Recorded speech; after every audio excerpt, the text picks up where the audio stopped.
El pasado siglo, último de un milenio, supuso un cambio fundamental para la transformación o desaparición de las labores tradicionales basadas en el aprovechamiento de los recursos que ofrece la naturaleza y la consiguiente desaparición de los oficios del bosque.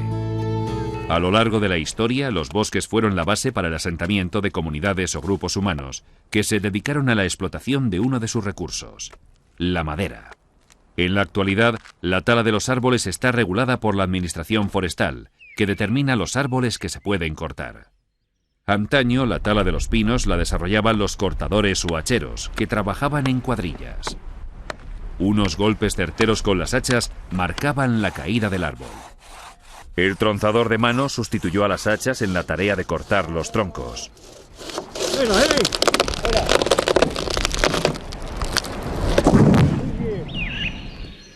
Una vez tumbado, los hacheros pelaban la corteza del árbol, lo limpiaban de ramas y lo descopaban cerciorándose de su utilidad.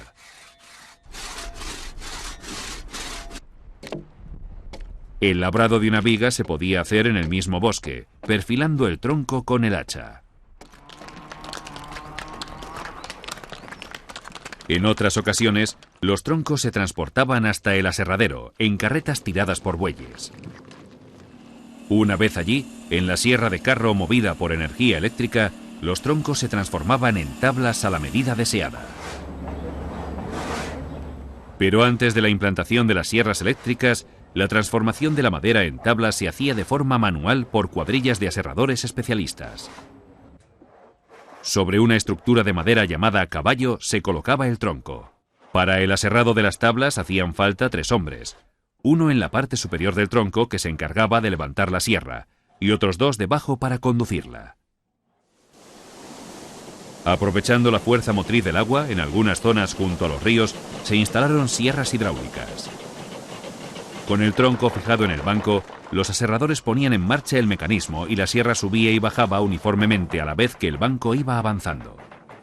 El ingenio del hombre y la fuerza motriz del agua facilitaban el trabajo de los aserradores.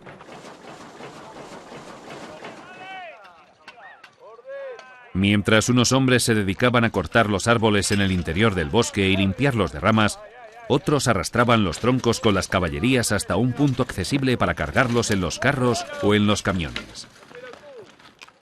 Cerca de cada cortador siempre había un tirador con una caballería, que se encargaba de atar los troncos a un sistema de tiro compuesto por 2 tirantes de cadenas enganchados al collerón. La madera extraída en los bosques pirenaicos, cuando no se aprovechaba en el mismo valle, se transportaba por los grandes ríos para venderla en la tierra baja. De este trabajo se encargaban los almadieros, navateros o rayers. En un lugar llano próximo al cauce del río, los navateros se encargaban de preparar los maderos y de atarlos entre sí con sargas cortadas en las orillas para formar los tramos. Una vez echados al agua, se unían unos cuerpos con otros para formar la navata, y el viaje ya podía comenzar. Los navateros conocían todos los secretos de la navegación por el río, distinguiendo a lo lejos el punto por donde tenían que pasar. Hace casi medio siglo que los viejos navateros y almadieros bajaron con sus últimas cargas de madera. Hoy los jóvenes han retomado esta actividad como un modo de recordar y homenajear a sus antepasados. Las toconas que quedaban agarradas con sus raíces a la tierra después de cortar el árbol seguían produciendo resina y se convertían en la materia prima de la que se obtenía la pez. Para extraer la resina y elaborar la pez se necesitaba un horno especial horadado en el suelo, que se revocaba con barro. Su interior se cargaba con teas ordenadas verticalmente y luego se prendían fuego por la parte superior. Bueno, pues suerte. La resina quemada caía al fondo del horno en forma de alquitrán. Con el fin de purificarlo y dejar la esencia de la pez, los pezgueros quemaban los componentes inflamables del alquitrán. El producto resultante de esta combustión salía caliente, su estado era líquido y la textura espesa. Con el cazo se pasaba la pez líquida a la artesa, donde debía reposar hasta pasar al estado sólido. 2 días después, la pez tomaba un aspecto pétreo y cristalino. La pez se utilizaba principalmente para embrear el caparazón de las embarcaciones, para marcar el ganado y para impermeabilizar el interior de las botas, tinajas y odres. Los bosques se convertían en el lugar de trabajo de los carboneros, que eran los encargados de fabricar el carbón a partir de los troncos que cortaban a unas medidas apropiadas. La leña se apilaba ordenada y verticalmente, respetando un agujero en el centro. Las ramas y las hojas de los arbustos se utilizaban para enramillar o tapar los troncos e impedir que la tierra que se echaba después entrara en el interior. Los conocimientos de un buen carbonero se fundamentaban en saber conducir el fuego por el interior de la carbonera durante la combustión, contrarrestando la acción de los vientos dominantes. Para ello se recurría a las fumeras o agujeros de regulación de entrada de aire. Cuando la carbonera estaba cocida, se cerraban todos los agujeros y se dejaba enfriar. Cuando el carbonero calculaba que el proceso había terminado, se procedía a sacar el carbón por capas, asegurándose de que estuviera totalmente apagado antes de envasarlo en sacos para ser transportado hasta las carbonerías. El cisco era el carbón vegetal hecho de ramilla que sirvió para alimentar los braseros. Para la fabricación del cisco se utilizaban grandes fajos de ramas que se iban echando ordenadamente y sin límites sobre una hoguera. La segunda parte del proceso consistía en reducir la combustión de la leña, impidiendo la entrada de oxígeno. Con un largo palo, los cisqueros removían las brasas desde la base hasta la boca, formando un montón aplanado. Con el movimiento de las brasas se conseguía reducir la temperatura del rescoldo e impedir que continuara la incineración. El control de la combustión durante el día y la noche obligaba a los carboneros a vivir en el bosque. Para ello se construían unas pequeñas chabolas con los mismos materiales que utilizaban para fabricar el carbón. De todos los aprovechamientos que el hombre ha hecho del Pinus pinaster o negral a lo largo de la historia, el más importante es el de la resina. El proceso de la resinación comenzaba en el mes de marzo por derroñar los pinos, tarea consistente en extraer la corteza. Después, el resinero clavaba una chapa angulada para conducir la resina hasta el pote que colocaba debajo. Cada 4 o 5 días había que remondar los pinos, es decir, arrancar con habilidad unas tiras de madera o serojas que dejaban abiertas nuevas salidas de resina. Transcurridos unos 20 días ya se podía recoger la miera en los cubos para transportarla hasta unos puntos determinados donde el fabricante o el comprador había depositado los bidones. El alcornoque es un árbol de madera dura que tiene el tronco revestido de corcho, una gruesa corteza que posee 3 excelentes cualidades para ser un buen aislante: poco peso, impermeabilidad y porosidad. La explotación de los alcornocales corre a cargo de las cuadrillas de corcheros. Los sacadores se encargan de extraer la capa de corcho que se ha formado en el alcornoque. Para ello llevan como única herramienta el hacha corchera, ligera y de filo curvo, con el mango de madera rematado en su extremo por un bisel para poder separar la corteza del tronco. Dentro de la cuadrilla están los arrieros, que se ocupan de cargar las panas de corcho en las caballerías. Deben sujetarlas con fuerza para que no se desmoronen y caigan al suelo durante el trayecto hasta las afueras de la dehesa, donde se apila hasta su transporte a las fábricas. Las gentes que por su trabajo tenían que vivir muchos días en el bosque encontraban entre su vegetación las materias primas necesarias para construirse su habitáculo en forma de chozo. En unas ocasiones se trataba de una estructura cónica de madera cubierta por ramas de retama, colocadas a modo de escama de pez para que el agua no penetrara en el interior. Venga, arrimar para ti. A ver. Muy bien.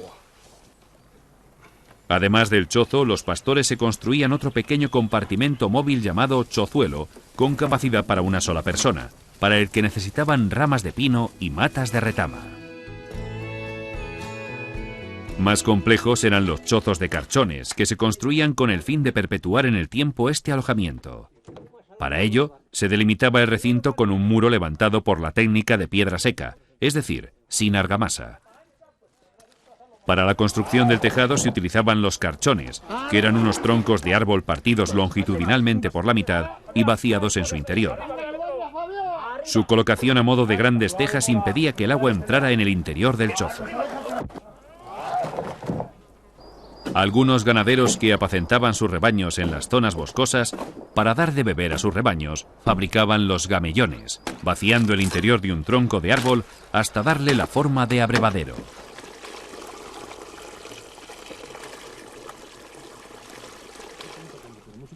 Los troncos obtenidos en el bosque también se utilizaban para la construcción de pequeños puentes que facilitaban la superación de los pequeños barrancos, cuando aumentaban su caudal a causa de las lluvias. En los grandes bosques de hayas, principalmente de la zona pirenaica, se aprovechaban los troncos de los árboles para la construcción de tejados de tablillas. Para ello, los troncos se cortaban a lo largo en grandes gajos, tras una división fragmentada desde su centro. Unas clavijas de madera en cada tablilla servían para sujetar las piezas en una disposición a modo de escamas de pez y dar trabazón al conjunto del tejado.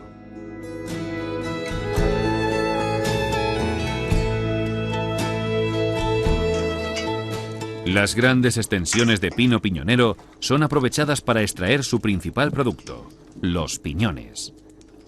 Los piñeros, llamados popularmente ardillas humanas por su habilidad acrobática, son unos hombres que se dedican a arrancar las piñas de los árboles después de subir los más de 14 metros que separan el suelo de las ramas. En cada cuadrilla hay 1 o 2 hombres que se quedan a pie de bosque y se ocupan de recoger en unos canastos las piñas que han caído en el suelo y llevarlas a los remolques para su transporte hasta la fábrica.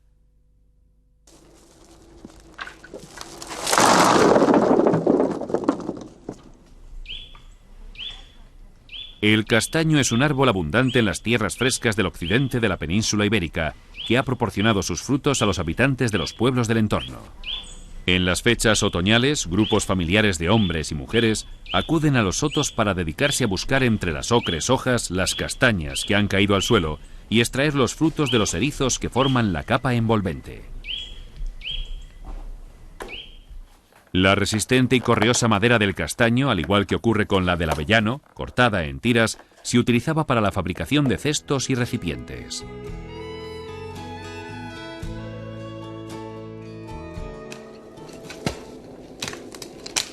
Entre los grandes árboles que forman las masas forestales se desarrolla un arbusto al que se le ha sacado mucho rendimiento: el brezo.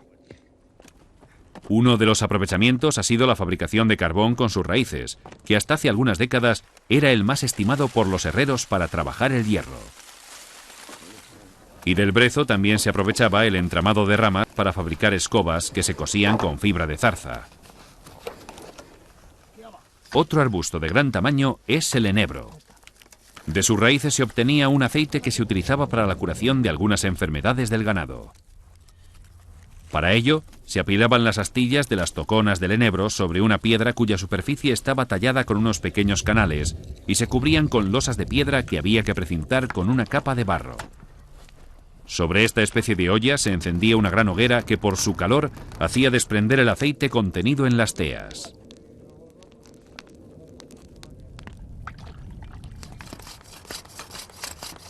De maderas duras como es la del boj, se fabricaban cucharas y tenedores. Sus artífices se dedicaban a cortar el material en el mismo bosque y a desbastarlo en una primera fase. El resto del proceso lo realizaban en un pequeño taller que ocupaba una de las dependencias de la casa.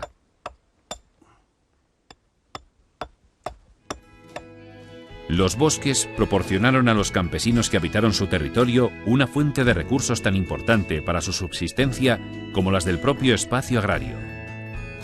Además de los frutos que algunas variedades de árboles ofrecían, la madera sirvió para la construcción de edificios y para elaborar numerosos aperos, herramientas y útiles que contribuyeron a mejorar las condiciones de vida de nuestros antepasados. Soy Eugenio Monesma, director y productor del documental que acabas de ver. Si te ha gustado, te animo a que te suscribas activando las notificaciones desde la campanita y así podrás disfrutar de los cientos de documentales que ya tengo en el canal y de los que semanalmente voy a ir subiendo.